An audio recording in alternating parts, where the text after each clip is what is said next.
All right, so in our second lesson, we're going to be talking about solving equations involving brackets. Now, I'm hoping that last year you talked about BEDMAS, or at least you've talked about it maybe even in elementary school, that BEDMAS is the order of operations to solve a question. It starts with brackets, all right, then exponents, division, multiplication, addition, and then subtraction. All right, and if we solve all the equations in that order, all right, we will end up with the right answer. Now, we're making a big jump, and look at this equation now. It is not so nice. And we go, how do we solve that? There's brackets, there's variables on both sides of the equation. So, we need to expand the brackets using the distributive property. All right, what the distributive property means is that you can see in this question, when we have a number outside of the bracket, it needs to be multiplied to both terms inside. All right, so let's do that first. We're going to use our distributive property. And we go, well, 5 times x is just going to become 5x. And 5 times 1 becomes 5. And now from there, we can write the rest of our equation. So we'll have plus 3 equals 3x minus 4. So now we've eliminated our brackets. Done. All right, there's no exponents, there's no multiplying, there's no dividing. So we just have to add and subtract our like terms. Now, what are like terms? So we can add numbers, can be added to numbers, and variables can be added with other variables. All right, so here I'm going to see that the only things I can add together as of right now is I can add my positive 5 and my plus 3 together. I can combine those like terms. So let's just kind of simplify this, clean it up, and we'll have 5x plus 8 is equal to 3x minus 4. All right, so we've cleaned it up a little bit, and now we need to get all the x's, or the variables, on one side of the equation, all right, so that we can, combine them. So what that means is the 3x and the 5x need to be on the same side. How do we know which one to choose? All right, I'm going to say that we always choose the smaller number to move to the other side for our variables. It doesn't matter, but if I move the 3x over to the other side, we'll get 5x minus 3x plus 8 is equal to negative 4. If you picked up the 5x and brought it to the other side, you'd still get the right answer at the end, but then we'd have a negative value, and we don't want to deal with negatives if we don't have to. So, our next step from here is to get all the numbers on the other side doing the opposite operation. So, we can do that, which means we have to take that plus 8, and we're going to have to move it to the other side. All right, so before I do that, I'm just going to say, well, 5x minus 3x is 2x. All right, so I'm just going to solve that right now. Then when I pick up that plus 8 and I move it to the other side, we're going to get negative 4 minus 8. Negative 4 minus 8 is going to leave us with 2x equals negative 12. And then to solve our equation, we'll divide both sides by 2, leaving us with x equals negative 6. All right, so we can see that these take a little bit longer to do, but all right, we still use the same principles that we were doing in our first lesson from this morning, Unit 1, or Lesson 1. So now that we've gone over all those steps, let's apply it to some questions. So they're saying, solve this question and then check to make sure we've done it right. So let's start with solving. Now, I see we have brackets in this equation, which means we're going to have to multiply the number on the outside to the numbers on the inside to eliminate our brackets. So when we do that, we're going to get 3y, and 3 times negative 5 will be minus 15 plus 7 equals, and then we, again, same thing, 6 times y is 6y. And 6 times 2 is 12. Then add the plus 1. Now all of our brackets have disappeared, and we're going to need to collect our like terms. And we can see we can do the negative 15 plus 7. We can combine those. And we can combine the 12 plus 1. So when we do that, we'll get 3y. A negative 15 plus 7 will be negative 8. And on the right side, we'll have 6y plus 13. At this point now, we have to kind of choose to put all of our variables on one side of the equation and all of our numbers on the other. So I'm going to start with the variables, and I'm going to say I'm going to pick up this 3y on the left. Oh, oops. I'm going to pick up the 3y on the left and move that to the right side. And at the same time, because we can do this simultaneously, I'm going to pick up the 13 and move it to the left side. All right, so we can kind of swap so that the variables are all on the left or on the right, the numbers are all on the left. And what is this going to leave us with? Well, we'll have the negative 8 stays, and the 13 comes over and becomes negative 13.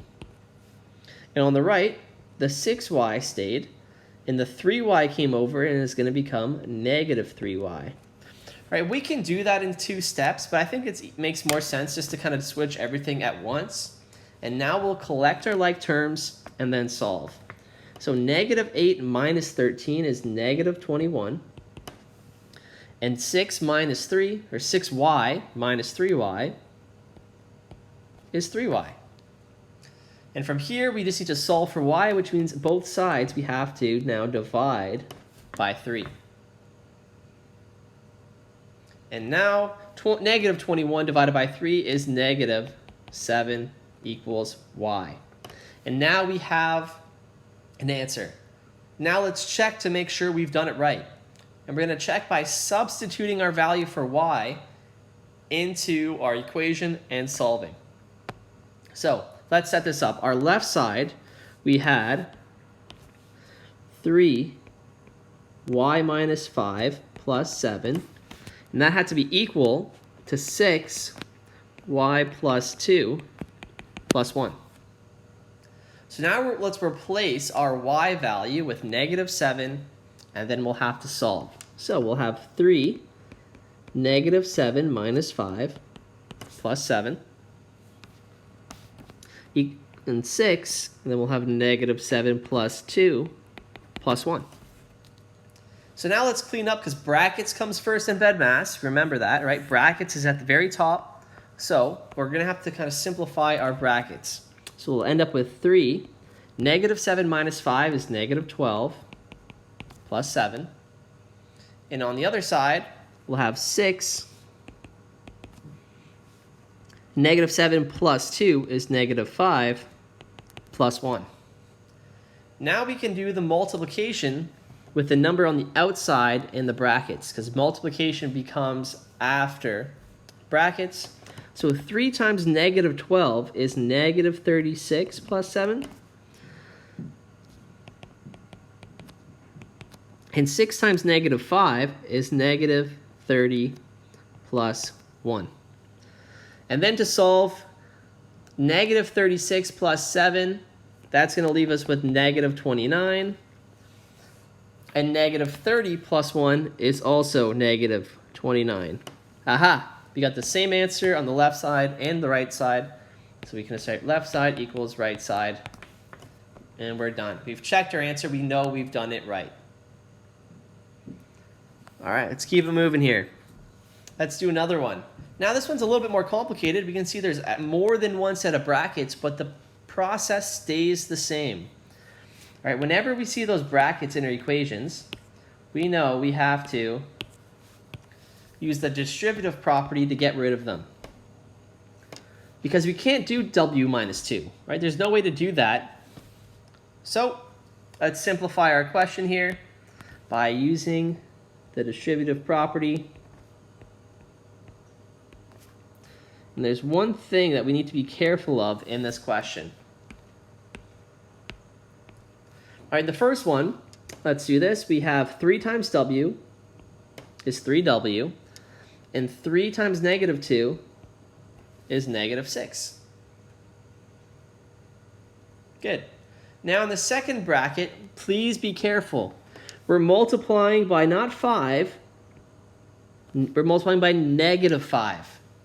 Because there's the minus side beside that 5. So negative 5 times w is negative 5w. And negative 5 times 3 is negative 15.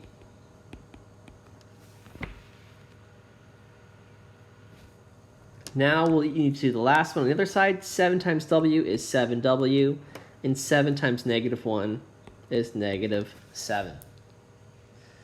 All right, all of our brackets have disappeared. Now it's time to collect our like terms. So, what can we collect on our left side? We see we have a 3w and a negative 5w. And we also have, that we can add together, a negative 6, negative 15, and negative 4. So let's combine our like terms to clean this up. So 3w minus 5w will be negative 2w. On the other side, negative 6 minus negative 15 minus negative 4 leaves us with negative 25. All right, so now we've cleaned it up quite a bit. That looks so much nicer to work with than what we started with. And now we need to move our like terms to the proper sides. So I'm going to choose to move my negative 2w to the right, which will make it a positive 2w.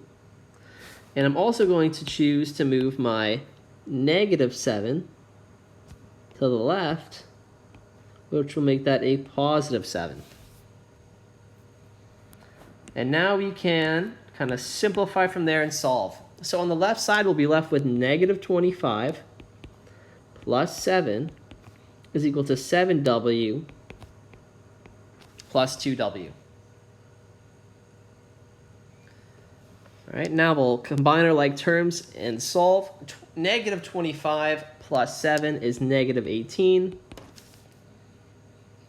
And 7w plus 2w is 9w. Now, just to solve for w, we divide out by 9, and we're left with negative 2 equals w. Now, if you want, you can check, but if it doesn't ask you to check, you don't need to do it. So here we just have to solve. And chances are, if you get a nice number, you probably did it correctly.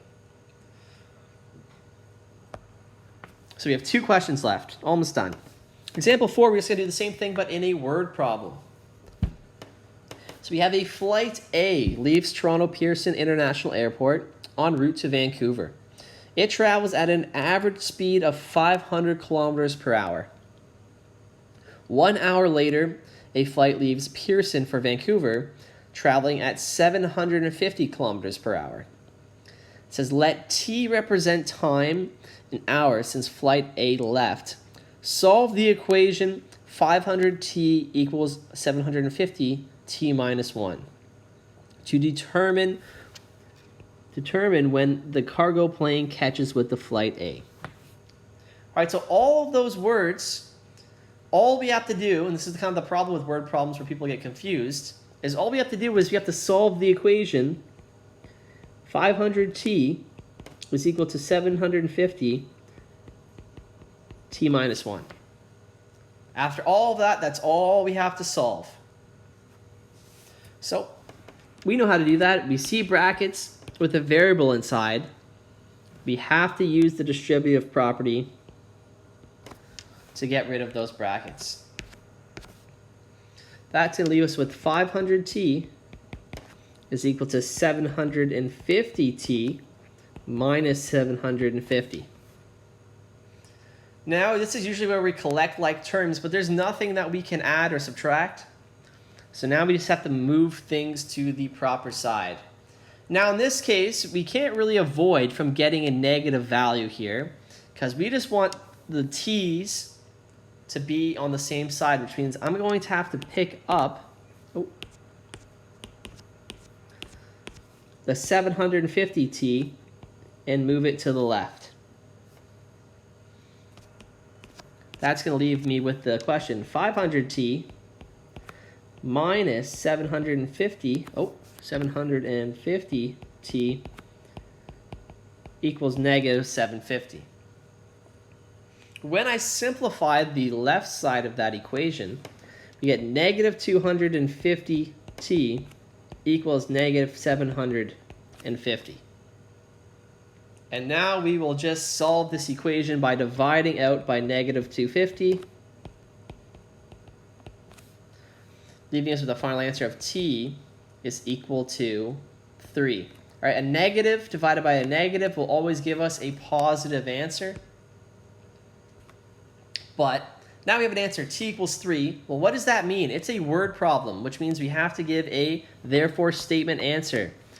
So t was, it says, the time in hours since flight A has left. All right, so determine when cargo plane catches up with flight A. So the cargo plane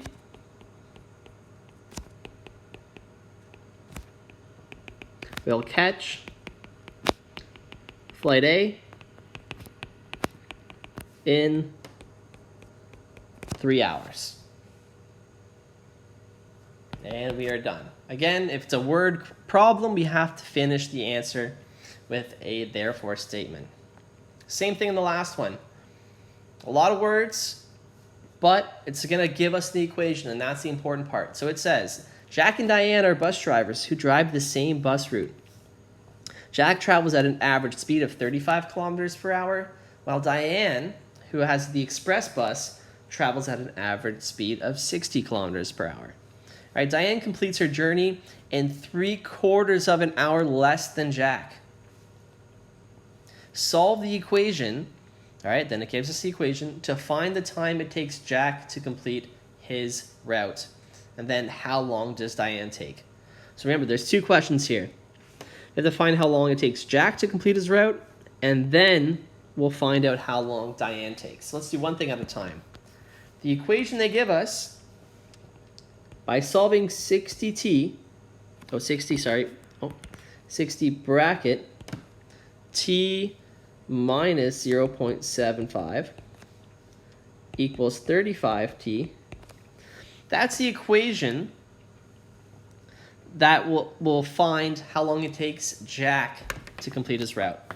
So let's solve this one here. Again, we see we have brackets. We have to use our distributive property to get rid of them. That will leave us with 60t minus, and now I have to go, what's 60 times 0.75? All right, I don't know that off the top of my head. So we'll do 60 times 0.75. It's 75% of 60, which should be 45, and it is. We'll get 45 equals 35t. Again, same thing now. There's no like terms to collect. We have to get all of our variables on one side, which is going to result in me picking up this 60t and moving it to the other side. All right, our new equation then becomes negative 45 equals 35t minus 60t. So let's simplify that, and we'll get negative 45 is equal to negative 25t. And then let's solve. We'll divide both sides by negative 25. And this isn't going to be a nice answer. All right, if you do negative 45 divided by 25, you get a decimal answer, which is 1.8. All right, this would be 1.8 is equal to t. All right, that's if you have a calculator. If you do not have a calculator, what you would have to do is simplify that equation or that fraction by kind of finding a number that goes into both. So 45 and 25, you can reduce both of those because 5 goes into both those numbers. We could simplify it, and we could say that it would be 9 over 5 is equal to t. Either or, one's calculator and one's in your head. They have the same answer. All right, I'm going to use the calculator answer, so I'm going to say, because it makes more sense in this instance, that therefore Jack takes 1.8 hours to complete his route. That was the first question. Now the second question said, how long does Diane take? Well, she takes 3/4 of an hour less, which is 45 minutes less. So to figure out what 3/4 of an hour less than Jack would be, okay, and then 3/4 of an hour is 45 minutes. All right, what we can do is we just have to kind of subtract 1/4 from our answer. Now, this would make our fraction answer look a little bit nicer. All right, because if Jack took 9/5 of an hour, we just have to subtract 3/4 of an hour away from that, and that's going to equal Diane's time. All right, so from here now we have to subtract fractions. So we're going to be going back. How do we subtract fractions? We need a common denominator. A common denominator here between 5 and 4 would be 20, right? Remember, when we have to add or subtract, we make a common denominator. So since on 9/5, we had to multiply that fraction by 4. So in the top, 9 times 4 is going to equal 36. The fraction on the right, we have to multiply by 5, which means the numerator on the top will be 15. And now we can get a final answer of 21 over 20. So therefore, Diane will take 21 over 20 hours to complete her route. All right, we're going to get into fractions later and how to convert fractions into time, but we're not there yet. I don't want to add too much on in one lesson, so we'll keep our answers in fractions. All right, so I'm hoping that made sense. If not, please let me know by sending me an email.